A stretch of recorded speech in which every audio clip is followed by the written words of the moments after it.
Good evening. Welcome to Money Matters. My name is Pat Welde with Merrill Lynch. My co-host this evening is Patricia Dunn, also with Merrill Lynch. Patricia, how are you? Good to see you again. Great to see you. Well, we have a special guest with us this evening that will be joining us shortly. Mr. James Wright from Harvest Financial Partners will be with us, so please stay tuned and hear what Jim has to say. Pat, there's a lot of consternation out there regarding interest rates and movements in interest rates. You know, and I know we're at all-time lows in interest rates for anyone that's alive, quite frankly. So there's a lot of nervousness about, the next move and where we go from here. What is it doing to your practice, or what kind of conversations are you having with real clients about interest rates? I'm having a lot of conversations about interest rates right now because there's a lot of people who will be upfront with you and say, look, yeah, I've been gun shy since 2008 and I've sought solace in the fixed income market. Yeah. And I've been having to have some very good heart-to-heart conversations about that's not going to protect you when interest rates start to rise. And it's not a question of when, or if, it is a question of when. Right. And some feel it's going to start in the third quarter, others say in the fourth quarter, but my saying has always been the best way to avoid a punch is not be there. Right. And if you know interest rates are going to rise, you should start rethinking your fixed income portfolio now and sharply reducing it. You won't have to keep it that way forever. Right. Give it a year, let interest rates rise, buy a little more, give it another year, buy a little more, and stage it in over the next 5 years. And that will help protect you. Yeah, I mean, there are, and again, there are plenty of ways to protect that portion of your portfolio. I'm amazed at how much conviction some of the people that we see on TV programs or that you hear in the press, about the crystal ball that they have. Because I can tell you, one thing I've learned is, I have no idea. I mean, I have an opinion, but that's not one that I'm going to, hold a sword to, because nobody knows at the end of the day. I mean, I don't think anybody, they've been talking about higher rates in Japan for 30 years. Yes. 30 years, not 30 years. 3 quarters. Right. I mean, so, not that that's what's going to happen here, but the fact of the matter is, nobody knows, I've been doing this for 40 years, and I tell people my crystal ball is too cloudy. Yeah. The other thing that we hear a lot about every single day, and it's accurate. I mean, we are in the 6th, 7th year of a very good move for U.S. stocks. Yes. And which is why, my point is, a lot of people talk to me about, well, the market is expensive. The market. And I have to call a timeout on them and say, well, exactly what market are you talking about? and I get it. They're talking about the U.S. stock market. So right. First off, I mean, what are your thoughts? Is it expensive here? Is there more to go, or should we call it quits? I wouldn't call it quits. I don't think the growth rate for the next 5 years is going to be anywhere near what we've experienced for the past 5 years. I think for the next 5 years, we're going to be in an earnings-driven market. He who produces earnings will be rewarded, which means it's really going to be a stock picker's market as opposed to just buying the whole market. Right. But on the other hand, whereas we're slowing down, we're not stopping, we're not going down, I don't believe, but we're slowing down. Right. I think the European markets and some of the international markets are definitely starting to heat up because they haven't had the 5 glorious years that we've had. Yeah, I wish we could use some pictures with our viewers, because I have some terrific pictures that will show you that, since let's say the Lehman collapse, which is, when the end of the world was here, since the Lehman collapse, we all know that our market has more than doubled. And yes. And not every day was a good day and every month. There was volatility along the way, but it was a pretty good run. International markets are at the same price today as they were 7 years ago. Exactly. They've zigzagged a little bit, but for the most part, the last 3 years, they've been dead flat, haven't done anything. And during that 7-year period, I mean, these companies have had the opportunity to do a lot of things. Resize their balance sheet, restructure some of their debt at incredibly low rates of return, which, just like we saw in our country, is going to produce cash flow galore coming Yes. out the front window. And I think what people forget, and I'm sure they all saw the news, but nobody's doing anything about it except people that we talk to, is, one of the things that fueled our market, not everything, but one of the things is the massive amounts of liquidity that the Federal Reserve put in through quantitative easing, QE1, QE2, and QE3. Well, that's all over now. Right. It's over and it's done with for now. The ECB in Europe just started quantitative easing 6 weeks ago. Exactly. And they're committed to keep that spigot on at least through next September, not this September, of 16. So I really think people that they should take a serious look at how much exposure they have to the international markets and make sure it's appropriate for the risk tolerance that they're trying to achieve. Absolutely. And I'm actually starting to see the international players put in some pretty darn good performance. Yeah, I mean, most international markets, and it's hard to generalize, but most international funds last year were down about 5 to 6%. Some of those same funds, I mean, I'd ask the viewers, look at the ones that they currently own. Many of them are up 6 to 12% year to date. Exactly. So, and our market isn't. No, exactly.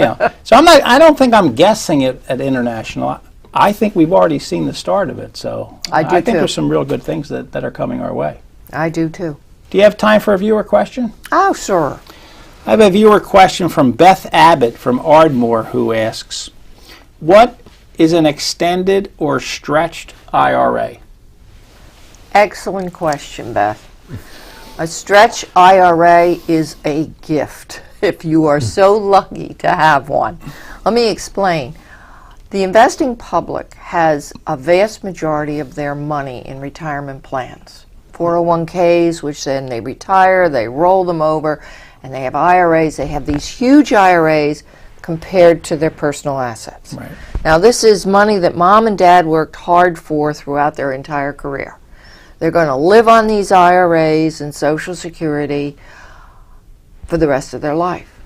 But some of these IRAs are so large that they're still going to be in existence when mom and dad pass away. Right. Now, typically, dad passes away, leaves the IRA to mom. Mom then passes away and turns it over to the children. Right. Children have a choice. They can come in and say, woo, I won the lottery. Give me mom's IRA money. I'm going car shopping. Exactly. It's time for the motorcycle. It's time for a vacation in the Bahamas. And, of course, they're getting it after tax. The government gets that tax right up front when the distribution is made. However, that's not the only choice. You can stretch it out. You can leave the money in mom's IRA for the benefit of son, and mom's IRA for the benefit of daughter, on and so forth. At that point, when you've done that, you've created a stretch IRA, and son and daughter must take required minimum distributions based on their life expectancy. They don't have to be 59 and a half. Now, mom passes away at 80, son and daughter are in their 50s. Guess what? They've got kids they need to put through college. Right. Wouldn't an extra paycheck every year coming out of mom's IRA help them get their kids through college? So it's being a better steward for the money instead of it going into with a new car, the trip to the Bahamas. Right. But well managed, that money can continue to grow, and it can last that child through their lifetime in addition to their own IRA. So it can supplement their retirement income. And the government gets their tax money a little bit at a time instead of lump sum up front when mom dies. Beth, I hope that was helpful to you. It was helpful to me. So, if you have questions, we love getting them. So here's how you can send your questions to Money Matters.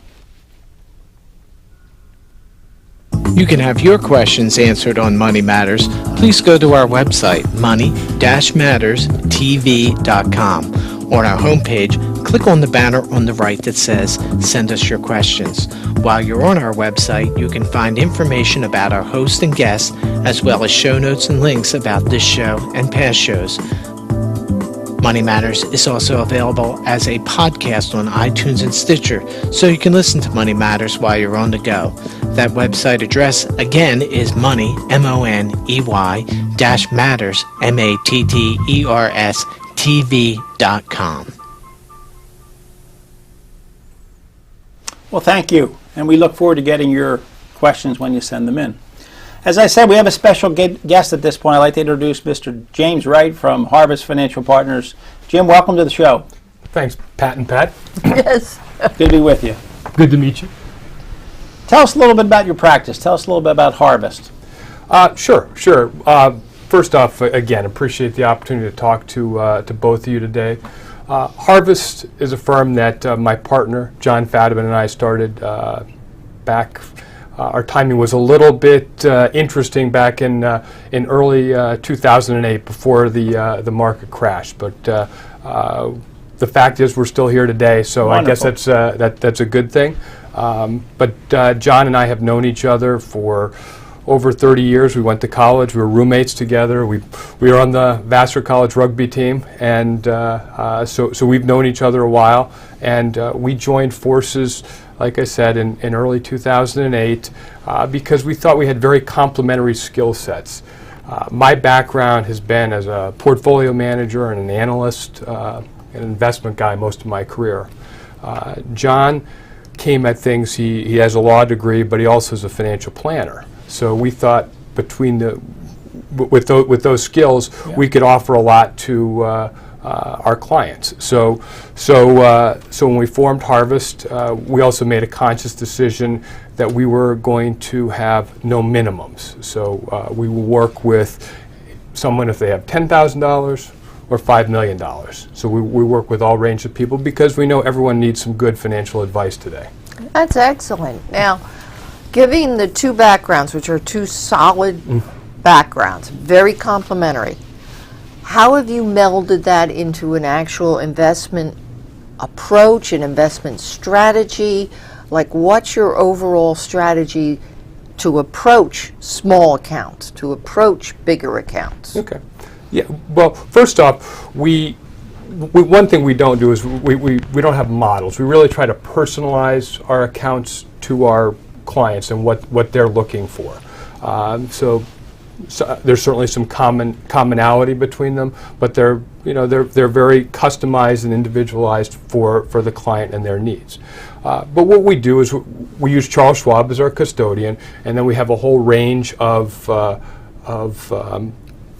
investment vehicles we use. We buy individual stocks, individual bonds, mutual funds, and ETFs.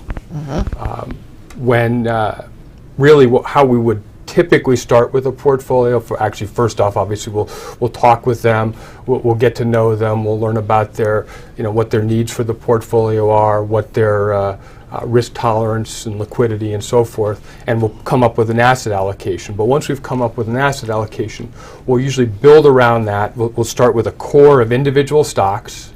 We can talk more about that in a minute, but we'll start with individual stocks, and then we'll use mutual funds around that to give ourselves small cap exposure, international exposure, emerging markets, real estate. And then if we have a bond allocation, typically we'll buy individual bonds. We may use a bond fund or two, but typically we'll buy individual bonds in a laddered bond portfolio that may go out 6 to 7 years. I know in the stock portion, from speaking to you earlier, that you're very focused on dividend payers and dividend growers.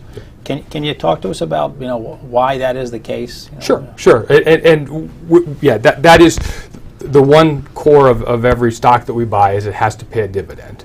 I should also add, in addition, we try to focus on companies that we believe are high quality, the blue chip names, but quality is like beauty, it's in the eye of the beholder. So, but the common themes that we look for are good managements, good balance sheets, good cash generating ability, strong product positioning.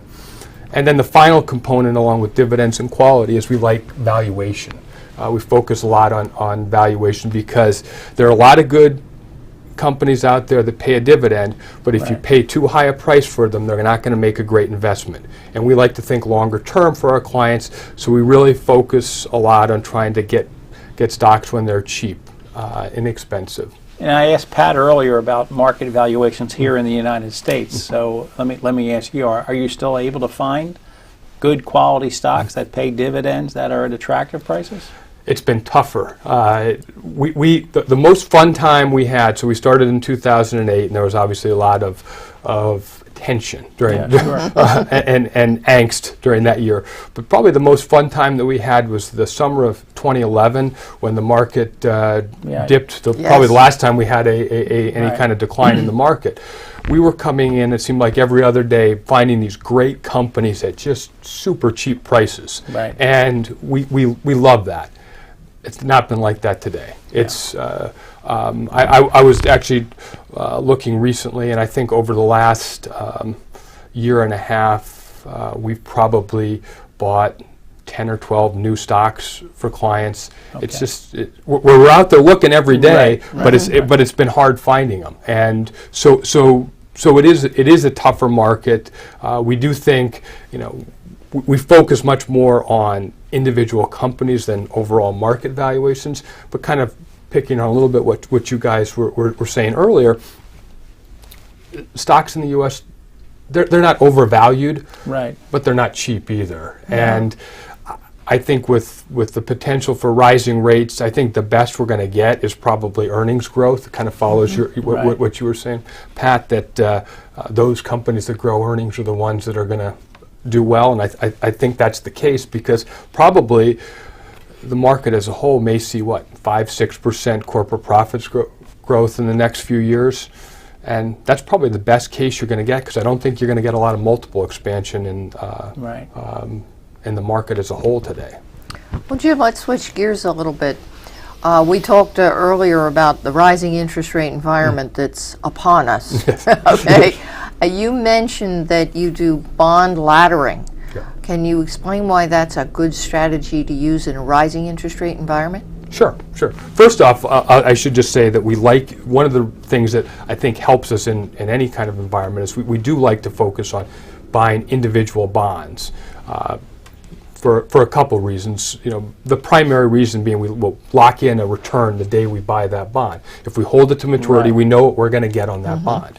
The second thing is we can then target cash flows. We have a lot of clients that are at or near retirement, so they're going to need some money from their IRAs or from their assets, and we want to stagger it, and so there's some money available when they need it. So we can buy bonds that mature in 3 years, and 4 years, and 5 years, and that can provide the cash flow that they need.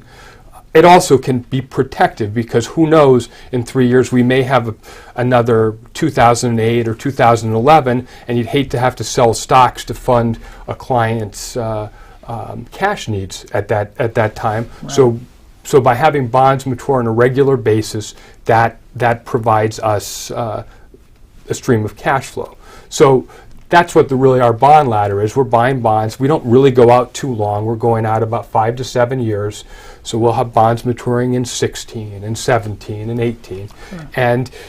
And what's nice about that, and why we think it's protective in a rising rate environment, because we're not going out too long, but two, we have bonds coming due every year. So if we don't need it for the client's cash needs, we can reinvest it, and presumably next year when those 16 bonds mature, we're probably going to get rates. We're going to probably get better rates, and when those 17 bonds mature, we may even get better rates. So we think we've built in some protection for them, so cash is available for their needs or to reinvest at hopefully higher rates. Yeah, I think our viewers really need to pay strict attention to one of the things that you said, because regarding the individual bonds versus, let's say, bond mutual funds, because. Right. I tell you, that's the part of the market when people say, what are you concerned about? What worries you? That worries me, is what's going to happen to the investors who are in bond funds and really truly don't understand what the heck they own. Because you said it best. The individual bonds, we had a bond trader who spoke to us 25 years ago, and he had a big, deep voice. And he just kept standing up there and saying, individual bonds have permanence and definition. Right. which they do. Yep. Because a lot of things can happen. Rates can rise, the bond price can decline temporarily, but you have a maturity. Right.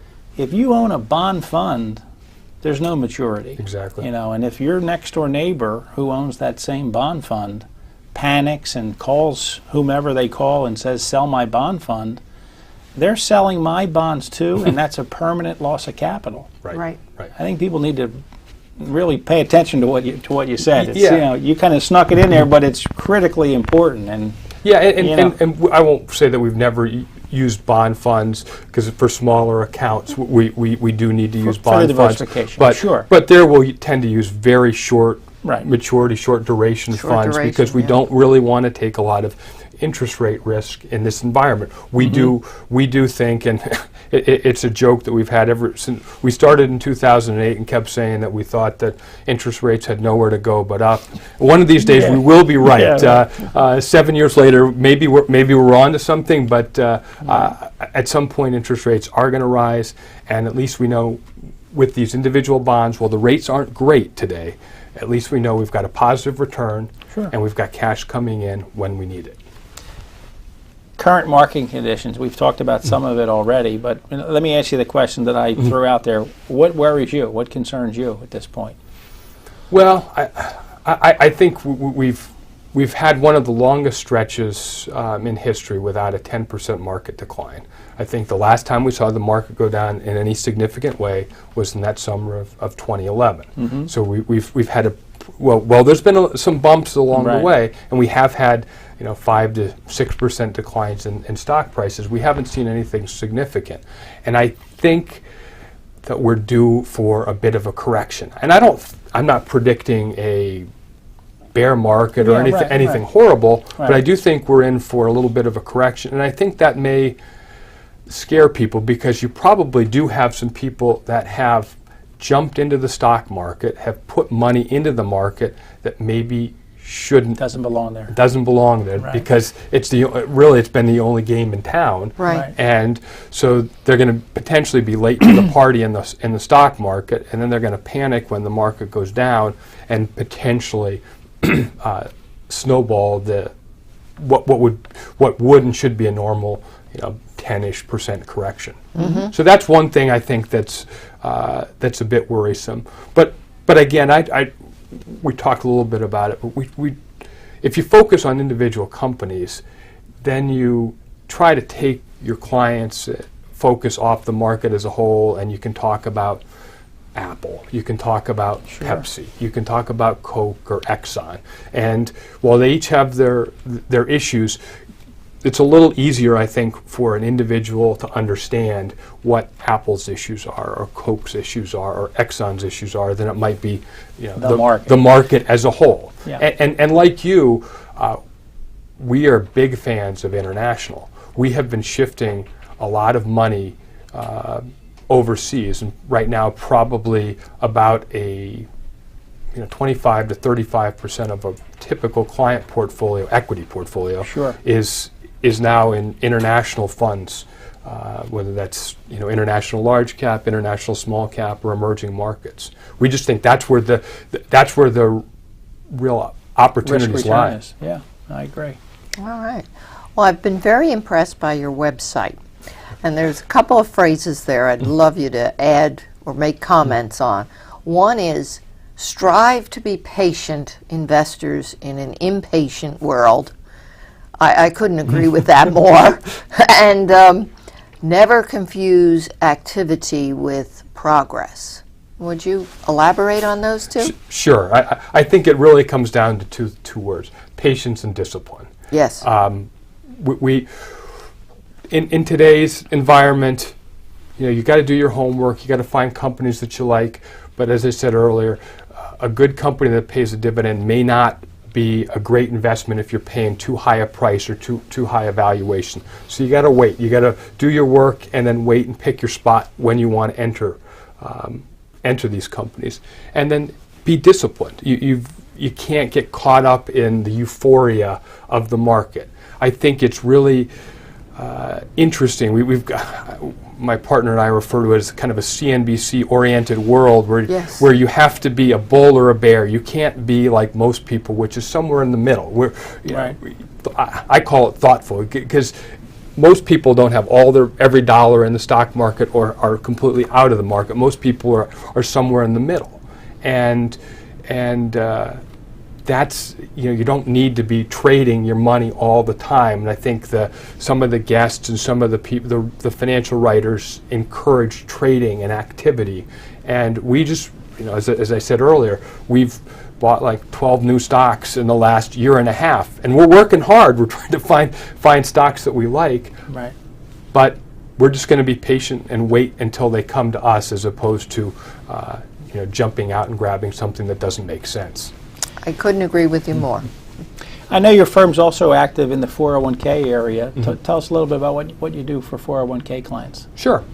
That's actually newer. We didn't start that business in that business right away, but we saw an opportunity as we got going that basically there's a lot of small firms out there that have very expensive retirement plans, high fees, and they have probably mediocre, as a fair way to say, selection of funds. And we think, for a lot of these participants, their 401k balance may be their second largest asset after their home. Exactly. And they deserve to have some, a decent plan. So what we've tried to do is we have an administrative, kind of a smaller administrative firm we use that is very low cost, and then we act as investment advisor on plans. We can put in a very low cost fund portfolio, heavily Vanguard oriented, but then we'll also supplement it with some actively managed funds.